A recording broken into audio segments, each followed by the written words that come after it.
Olá! Hoje vamos mergulhar na história de uma das figuras mais peculiares e importantes da história financeira, Henrietta Hatch Green. Numa época em que as mulheres mal podiam ter uma conta em banco, ela não só entrou no jogo, como construiu um verdadeiro império, se tornando uma força da natureza cheia de contradições.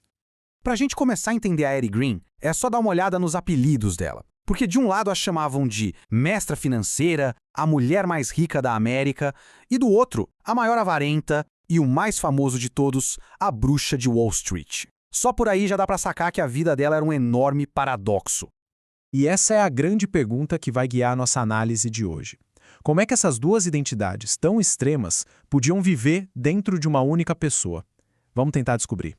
Para entender a investidora genial, a gente precisa voltar no tempo e conhecer a criança. As raízes tanto da genialidade quanto da obsessão dela por dinheiro, elas foram plantadas bem cedo.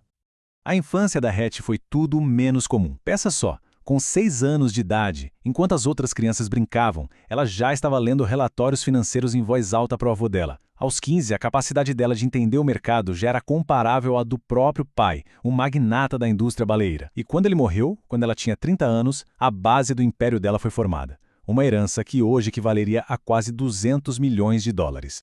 E a determinação dela, ou melhor, a obsessão, ficou clara desde o início.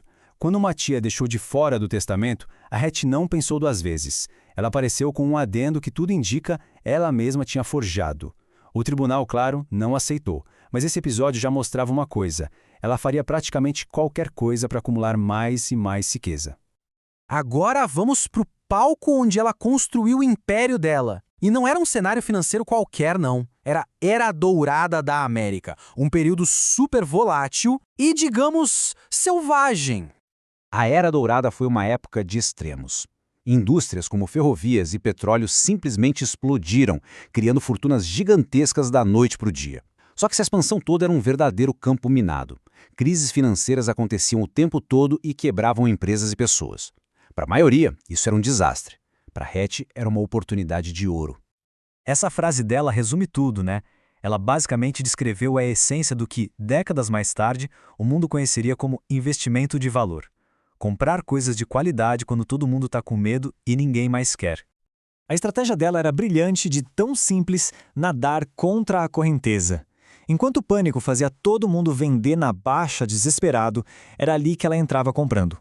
E depois, quando a poeira baixava e o otimismo voltava, com todo mundo querendo comprar na alta, lá estava ela, prontinha para vender e realizar lucros absurdos. O auge do poder dela veio durante o pânico de 1907. Ela não só previu a crise, como tinha acumulado tanto, mas tanto dinheiro que se tornou a credora da própria cidade de Nova York. Isso mesmo, ela emprestou milhões para ajudar a estabilizar o sistema financeiro. Mas o gênio financeiro dela é só metade da história. Agora a gente precisa olhar para o outro lado da moeda, o lado que rendeu a ela o apelido de bruxa. É isso mesmo que está na tela. A fama de pão duro dela era tão grande e tão lendária que foi parar oficialmente no Guinness, o livro dos recordes.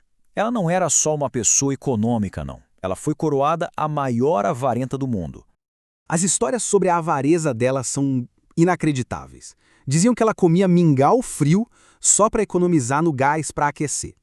Que ela chegou a devolver velas de aniversário já usadas para pegar o dinheiro de volta. E o famoso vestido preto dela, ela usava o mesmo até ele literalmente rasgar e só mandava lavar a barra para economizar água e sabão. Mas de todas as histórias, nenhuma é tão chocante quanto essa. O filho dela, o Ned, machucou a perna seriamente. E a Hatch, uma multimilionária, o levou a uma clínica de caridade para conseguir tratamento de graça. Só que ela foi reconhecida.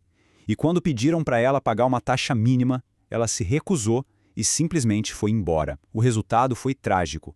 A perna do menino infeccionou e, no fim, teve que ser amputada. É o exemplo mais extremo e cruel da avareza dela. Bom, com histórias tão inacreditáveis assim, a gente precisa começar a separar o que é fato do que é ficção. Muitas dessas lendas foram, sim, exageradas, e existe um motivo bem importante para isso ter acontecido. Então, a gente fica com essa pergunta: onde é que o mito acaba e a realidade começa? É aqui que a história dela fica ainda mais complexa. Por exemplo, um mito super popular era que ela andava para todo lado com uma bolsa preta cheia de dinheiro vivo. A realidade, a bolsa guardava os documentos de negócios dela. Mas a imagem de uma mulher excêntrica, uma bruxa, carregando uma fortuna em espécie, isso vendia muito mais jornal. E essa citação aqui do New York Times, publicada logo depois que ela morreu, vai direto ao ponto. Se um homem tivesse os mesmos hábitos, ele seria visto como um empresário astuto, um gênio. Mas uma mulher fazendo exatamente a mesma coisa? Ela era peculiar, uma bruxa. A misoginia daquela época foi uma peça-chave na construção desse mito todo.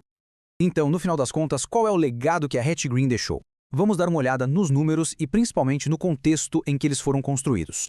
Quando ela morreu, lá em 1916, a fortuna que ela deixou era estimada em cerca de 100 milhões de dólares da época. E só para a gente ter uma noção do que isso significa, hoje esse valor seria de quase 3 bilhões de dólares. Uma quantia astronômica construída numa das eras mais instáveis da história.